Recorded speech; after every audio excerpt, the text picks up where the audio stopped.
বোনরা শুনছো তো, বিবাহিত ভাইরা শুনছেন তো, তোমরা অবিবাহিতরা শুনছো তো। আমি তোমাদেরকে আজকে এমন এক গল্প শোনাচ্ছি গতকালের, যেটা তোমার সারা জীবনের শিক্ষণীয় হতে পারে। আর আজকের দিনে আমি বিলিভ করি, যদি আমি এরপর আর একটা বক্তব্য না দিই, একটা হাদিস, একটা আয়াত না বলে, যদি ওয়া আখিরু দাওয়ানা আলহামদুলিল্লাহি রাব্বিল আলামিন বলে চলে যাই, আমার এখানে আসা সার্থক। যদি তোমরা বুঝতে পারো আমার কথা, তোমরা মনোযোগ দিয়ে শোনো। গতকাল আমার কাছে এক প্রশ্ন আসলো তালাক বিষয়ে। আমি বেশিরভাগ সময় অ্যাভয়েড করি তালাক বিষয়ে প্রশ্ন। এমনিতে আমি নরমালি কোনোদিন কোনো ফতোয়া দিই না। যখন নতুন নতুন বাংলাদেশে আসছিলাম আমি সৌদি আরব থেকে, তো আরো অনেক ছোট ছিলাম, রক্ত অনেক গরম ছিল, তখন আমি বিদআত শিরক এগুলো নিয়ে প্রায় ফতোয়া দিতাম, আর অনেক ভেজাল লাগতো, সত্যি কথা। তো আমি চিন্তা করছি এটা বড়দের বিষয়। কার বিষয়?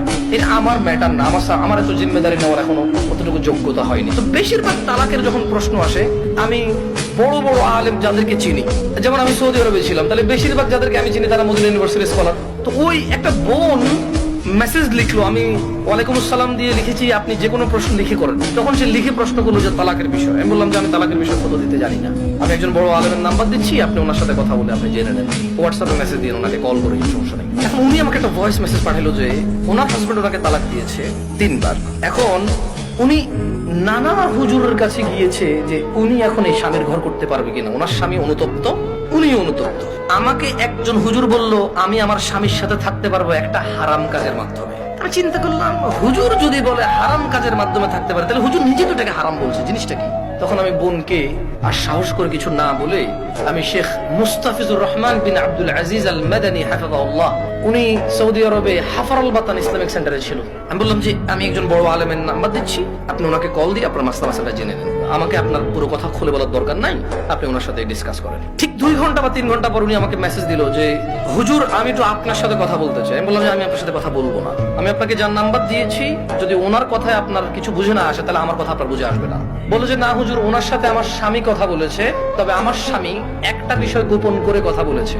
গোপন করে কথা বলার পরেও হুজুর বলেছে যে তালাক হয়ে গেছে, কিন্তু এখন আমার স্বামী হাফেজে কোরআন, আলেম পাস, আমার স্বামী বলছে তালাক হয়নি। আমি বললাম যে ওকে, আপনি শেখকে কল করে বলেন যে আপনার স্বামীটা গোপন করেছে। বলে যে আমি ভয় পাচ্ছি ওনাকে কল দিতে, কারণ আমার স্বামী কথা বলেছে, উনি আবার কি মনে করে। আমি বলছি উনি কিচ্ছু মনে করবে না, আমি ওনাকে ফোন দিচ্ছি, আপনি কথা বলেন, ভদ্রমূল্যে কথা বলবে না। তখন জোহরের টাইমের সময় হয়েছে, আমি ফোন দিলে মানে আমার একটু মেজাজ খারাপ হয়েছে। কি খারাপ হয়েছে? মেজাজ খারাপ হয়েছে। ওই ভদ্র মহিলা আমাকে বারবার বলতে চেষ্টা করতেছে যে আমার একটা বাচ্চা আছে, যদি এখন আমরা স্বামী স্ত্রী আলাদা হয়ে যায়, আমার বাচ্চাটার কি হবে, কনসার্ন কোথায়? বাচ্চা। আমি কল করলাম, কল করে বললাম আপনি তালাক হয়েছেন বা হন নাই, আমি কি এরকম কিছু বলছি? বলেছেন না।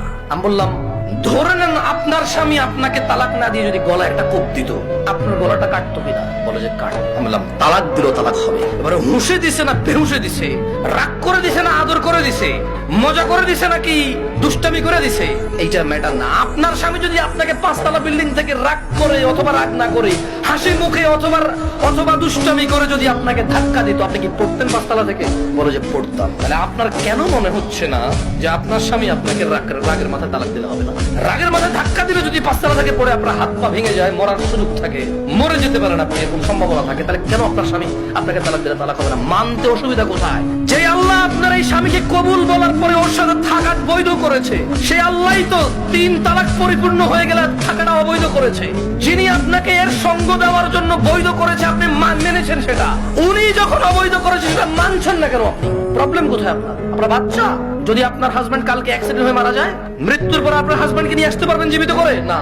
যদি আপনি মারা যান কালকে, আপনার এই বাচ্চা কি মাহারা হবে না? হবে। ওকে, আপনারা দুইজনই উভয় মারা গেলেন, কোন অ্যাক্সিডেন্টে বাচ্চাকে রেখে গেলেন, বউ জামাই গেলেন কোথাও ঘুরতে বা ডাক্তার দেখাইতে, অ্যাক্সিডেন্টে 2 জন মারা গেলেন, আপনার এই বাচ্চা থাকবে কিনা? বলে থাকবে। তো তখন আপনাকে কি ফিরেতে পারবে কেউ মৃত্যু থেকে? না। আপনি কেন আল্লাহর বিধান মানতে এত অসুবিধা হচ্ছে যদি পরিপূর্ণ তালাক হয় আপনার? আমি বললাম শেখকে কি প্রশ্ন করেছে? বলে যে ও আমাকে বিয়ের পরে, মেয়ের বয়স মাত্র 18 বছর, ওয়াল্লাহ ভাই আমি কথা বলতাম না, আমাকে ভয়েসে বলেছে যে ভাই আমার বয়স মাত্র 18, আমার একটা বাচ্চা আছে, আমার স্বামী খুব বদমেজাজি, আমাকে তালাক দিয়েছে, এখন ও অনুতপ্ত থাকতে চাই। কত বছর বয়স মেয়ের?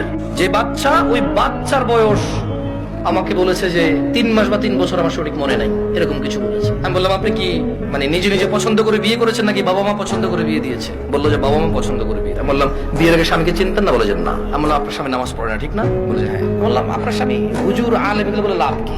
হাফেজ বলে লাভ কি? ও তো নামাজই পড়ে না, ও তো ধর্মর কোনো মূল্যায়নই করে না।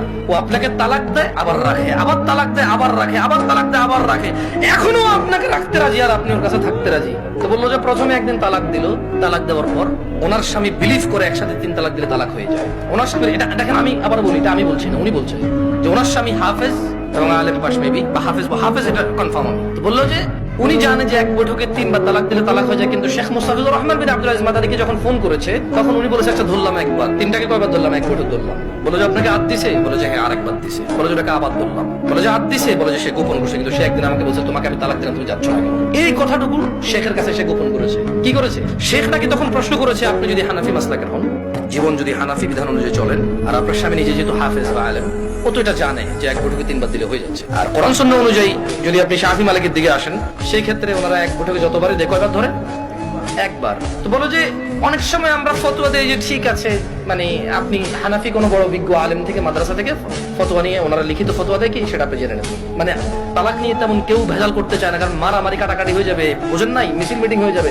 এক গ্রুপ বলবে তালাক হয়ে গেছে, আরেক গ্রুপ হয় নাই, বলবে যে জানা করতেছে ও হুজুরের কথা। ভাই এটা বিশাল বড় একটা প্রবলেম, বুঝছেন না? বোঝেন নাই, সত্যি আমার পক্ষে সলভ করা সম্ভব না। তখন আমি ওই বোনকে বললাম যদি আপনার তালাক হয়ে যায় চলে যান, ইজ্জত পালন করে কোথাও বিয়ে বসে যাই, আর পরবর্তী স্বামীর যত্ন নিয়ে আমি মহিলাকে বললাম যে আপনার তালাক হয়েছে বা হয় নাই ফটো দেওয়ার আমার যোগ্যতা নাই।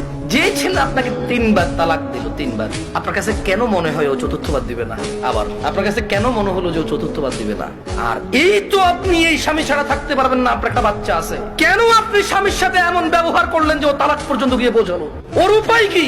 ওই বেচারার উপায় কি? ধরলামও খারাপ, ওর চেয়ে নিকৃষ্ট পুরুষ আর এই পৃথিবীতে আমি ধরে নিলাম। আপনি যদি ওর সাথে এমন ব্যবহার করেন যে ও তালাক দেওয়া ছাড়া রেখে উপায় নাই, একটা ঘরে আগুন লেগে গেছে, বের হবে না মানুষ বের হবে না? এই দরজা বন্ধ, সেই দরজা বন্ধ, সেই দরজা বন্ধ, জানালা দিয়ে হলো তো মানুষ বের হবে না? আপনি এমন এক সংসারের মধ্যে কেরেঙ্গাল লাগাই দিয়েছেন, কিচ্ছা কাহিনী লাগাই দিয়েছেন, এমন এক অশান্তি লাগাই দিয়েছেন, ও তালাক ছাড়া বেরোতে পারছে না এখান থেকে। এমন করলেন কেন? এই যে এখন কান্নাকাটি করতেছেন, এমন করলেন কেন? এই যে বলতেছেন আমি এখন ধৈর্য ধরবো, আমি আর মুখে মুখে বলবো না, আমি আর ওর অপছন্দ হয় ওর বাবা মায়ের সাথে খোটাখুটি করলে এখন আর করবো না, আমি আগে কেন ভাবেন নাই? আমি আমার বন্ধুদেরকে বলবো তোমার স্বামী আছে, ওকে গুরুত্ব দাও।